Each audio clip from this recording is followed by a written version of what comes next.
Welcome to English Stories with Alex, where real-life tales meet practical tips to make your English journey unforgettable. I'm Alex, your guide, and this channel is all about learning English through stories that feel like your own. Today we dive into my world, a high school student juggling classes, a part-time job at a cafe, and a passion for soccer, all while wrestling with the ups and downs of learning English. Ever forgotten a word just minutes after looking it up? Felt shy speaking English, or struggled to understand a new accent? I've been there. In this episode, we'll follow my story as I tackle these challenges, from mastering new words to finding the courage to speak up. My teacher's wisdom, my cafe adventures, and even a soccer match will reveal strategies to remember words, improve listening, and stay motivated. You'll discover apps, movies, and mindsets to make English stick. So grab a notebook, share your own English story in the comments, and let's embark on this journey together. By the end, you'll feel inspired to take one small step toward fluency. Let's get started with English Stories with Alex. Part 1: Secrets to Remembering Vocabulary with Context and Technology. It's Wednesday morning and I'm back in my English class, the familiar hum of chatter filling the room. I love this class, but today I'm frustrated. My friend Sarah raises her hand and voices what I've been feeling. Teacher, she says, I've been reading more, and it's helping my grammar, but I have a problem. My, mm, When I look up a new word in the dictionary, I keep reading, but 10 minutes later, I see the same word and can't remember it. I have to look it up again. How can I make words stick? Her words hit me hard. I've been there flipping through my dictionary, feeling like my brain's betraying me. The class leans in, waiting for an answer. Our teacher, Miss Carter, smiles warmly. That's a fantastic question, Sarah, and it's completely normal.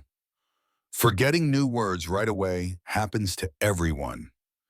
She walks to the board, her voice steady and reassuring. To remember a word, it needs to go through 5 stages. Let's break them down. I grab my notebook, sensing this is going to change how I learn. Miss Carter explains the first stage encountering a word for the first time. Imagine you're reading and stumble across appreciate. You don't know it, so you look it up to value or be grateful for something. That's stage 1, I nod, thinking of how I've done this countless times. Stage 2, she continues, is recognizing the word later, but still not recalling its meaning. You see appreciate again, and it feels familiar, but you need the dictionary again. Stage 3 is when you get a vague sense of the word's meaning. You might think, is appreciate about feelings, maybe gratitude, but you're not sure. By stage 4, you understand the word when you see or hear it, but can't use it yourself. It's in your passive vocabulary. Finally, stage 5 is the goal, using the word naturally, like saying, I appreciate your help without hesitation. Ms. Carter's eyes light up. Most words need 5 to 15 encounters to reach stage 5, especially tricky ones like verbs. Celebrate every step forward. Her words shift something in me. I used to feel dumb forgetting words like appreciate minutes after looking them up. Now I see it's a process, not a failure. Ms. Carter adds depth to this idea. Don't just memorize words in isolation. Lists of the 3,000 most common words sound tempting, but they're like learning a song without its melody. Words stick when they're a part of a story. She recommends reading simplified books like Robinson Crusoe from Robinson Crusoe Annals.com, where words appear in context. When you read a sentence like, he appreciated the warm fire, you see how appreciate connects to emotions and situations. Write the whole sentence in your notebook, not just the word. I decide to try this. That evening, I read a chapter of Robinson Crusoe, underlining words like gratitude and survive. Instead of just noting their meanings, I jot down sentences. He felt gratitude for the food. It feels different, like I'm building a mental picture, not just memorizing. Ms. Carter's advice resonates. Important words will come back to you naturally, like in your native language. You didn't learn dog from a list you saw. Dogs heard the word, and it stuck. But what makes this lesson truly exciting is Ms. Carter's next tip technology. You don't have to rely on paper dictionaries anymore, she says. Try apps like Anki for flashcards. Create cards with the word, its meaning, and a sentence. Anki uses spaced repetition, showing you words just when you're about to forget them. She also suggests chatting with AI tools like Grok to practice new words. Ask the AI to use appreciate in a sentence or correct your pronunciation. It's like having a patient tutor. I'm intrigued. That night I download Anki and make flashcards for 10 words from Robinson Crusoe. For gratitude I write, feeling gratitude made him smile. I also try Grok typing. Can you use appreciate in a conversation? The AI responds, I appreciate how hard you're working to learn English. I say it aloud, feeling the words settle into my mind. The real test comes at my part-time job at the cafe. A regular customer, Mrs. Thompson compliments our coffee. I pause, then say, I appreciate that, sir. The word flows naturally, and I realize it's reached stage 5. I'm thrilled. Miss Carter was right. Combining context with technology makes words stick. Later, I serve a tourist who struggles with English. I use appreciate, again saying, we appreciate your visit. Her smile tells me she understands, and I feel a surge of confidence. Miss Carter's final advice lingers. Be patient with yourself. Every time you move a word from stage 1 to stage 2, you're closer to fluency. I think about my notebook filled with sentences and my Anki app ready to quiz me. Learning English feels less like a chore and more like a puzzle I'm piecing together. As I leave class, I'm eager to apply these strategies, knowing each word I learn brings me closer to expressing myself fully. My shift at the cafe awaits, and I'm ready to use my new words in the real world. Part 2. Mastering listening and communicating with diverse accents. The next day, I'm back at the cafe wiping down tables when 2 customers walk in, a husband and wife with thick Scottish accents. The man orders, but his words blur together and I freeze. Sorry, sir, could you repeat that? I ask, my cheeks flushing. He tries again, but I'm lost. Feeling like a failure, I call my boss, Emma, who effortlessly takes their order, 2 coffees, 2 sandwiches. As they leave, I apologize to Emma, my confidence shaken. I thought my English was better than this, I admit. She smiles kindly. It's not you, Alex. They're from Scotland. Their accent's different. It takes time to tune your ears. Her words ease my embarrassment, but I need answers. At school, I share the story with Miss Carter. I felt so stupid, I confess. Is my English even good enough for my job? The class murmurs in sympathy. Others have struggled with accents too. Ms. Carter nods thoughtfully. Alex, what happened is normal. English isn't one sound, it's a symphony of accents from London to Glasgow to Sydney. Your ears are tuned to the English we speak here, but a new accent like Scottish can throw you off. The good news, you can train your ears to understand any accent with practice. Her confidence sparks hope in me. She dives into strategies for improving listening, starting with a golden rule. Listen for 30 minutes daily. Choose materials that match your level, she says. For audio pick recordings where you understand 95% of the words simplified books, with audio like The Little Prince from Robinson Crusoe come are perfect. Read the text first to know the words, then listen to absorb the sound. She also recommends news in levels, for short news clips at different levels. Focus on understanding the message, not learning new words.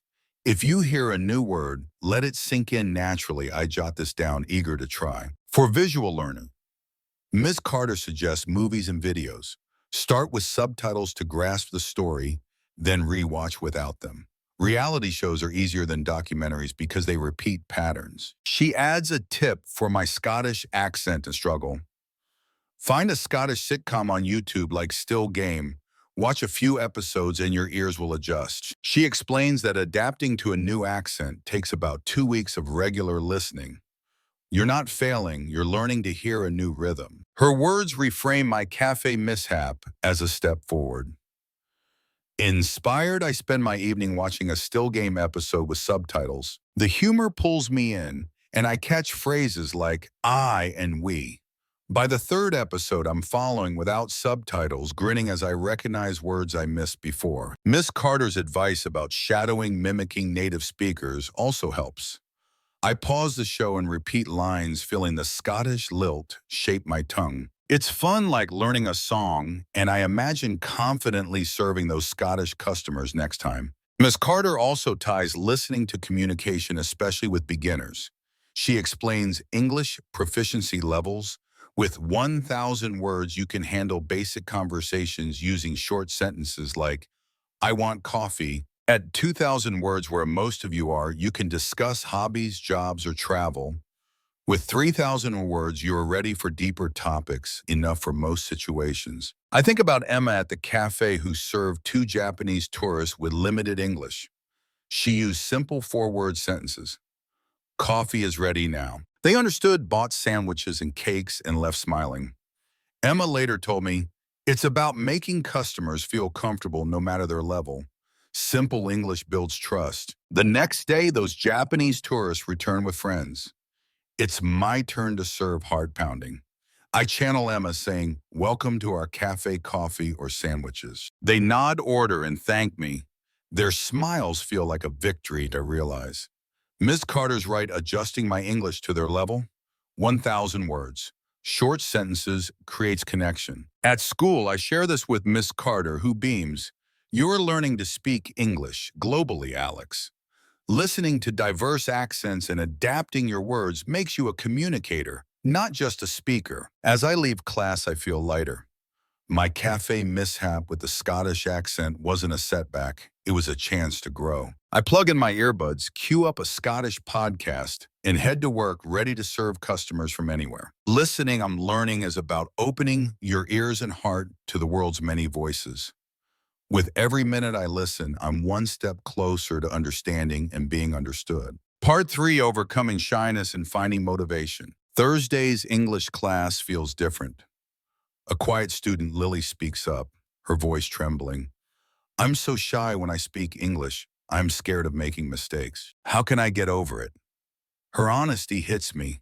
I felt that knot in my stomach, especially at the cafe, when words won't come. I lean forward as Mrs. Carter responds with warmth.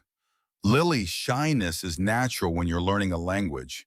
You're stepping into something new, and the fear of mistakes can feel heavy. I felt it too when I started learning Spanish. She shares a story of blushing during a Spanish conversation, yet pushing through embarrassment fades. But every word you speak makes you stronger. Miss Carter's words resonate deeply. She explains that mistakes are part of growth. You don't need to be perfect. Focus on communicating, not flawlessness. If you forget a word, describe it. Can't say key, say small thing to open a door. This skill lets you express anything. She suggests practicing thinking aloud, describing objects or ideas daily to build fluency. I try it at the cafe, forgetting the word sandwich while serving a customer.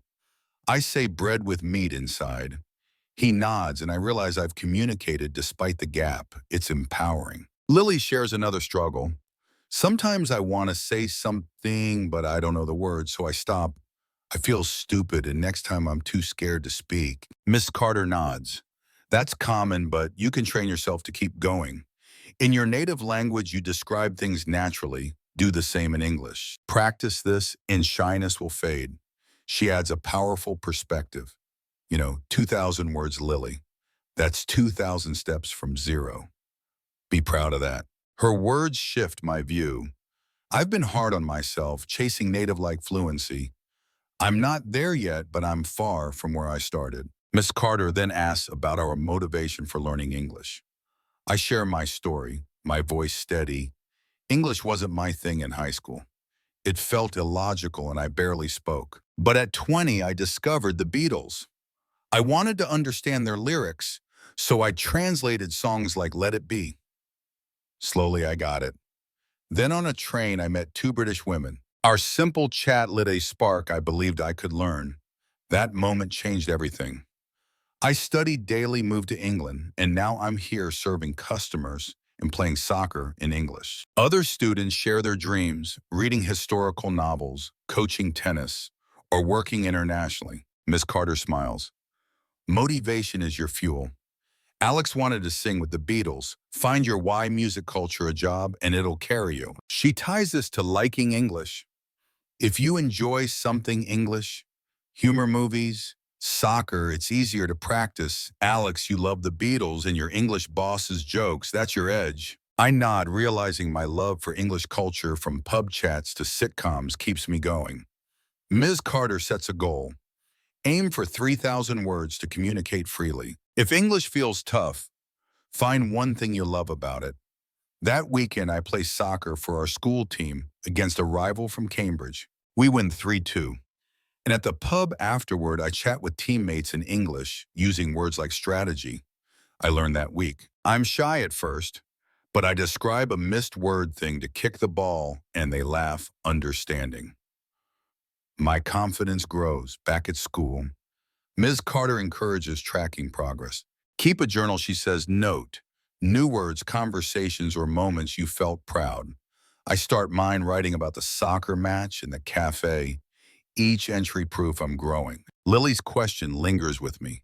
Shyness still creeps in, but I'm learning to push through to see mistakes as stepping stone. My motivation, music, soccer, connecting with people drives me. English isn't just a subject anymore. It's a bridge to the world. As I head to work, I know every conversation, every new word is building that bridge stronger. What a journey we've shared with English stories with Alex. From forgetting words to mastering them with apps like Anki, from stumbling over Scottish accents to chatting with tourists. I've learned that learning English is about patience, practice, and passion. Whether it's reading Robinson Crusoe, watching sitcoms, or finding courage to speak, despite shyness, every step counts. My love for the Beatles and soccer keeps me going, and I hope you found your own spark. Maybe a favorite show or a dream job. Try one tip from today. Make a flashcard. Watch a movie without subtitles or describe a word you forget. You're not chasing perfection. You're building connections. Subscribe to English Stories with Alex for more tales and tips. And share your English story in the comments. What's your motivation? Next time, we'll explore how to write professional emails in English, so don't miss it. Thank you for joining me, for believing in your journey. Keep practicing, keep speaking, and let's meet again soon for another story that makes English come alive.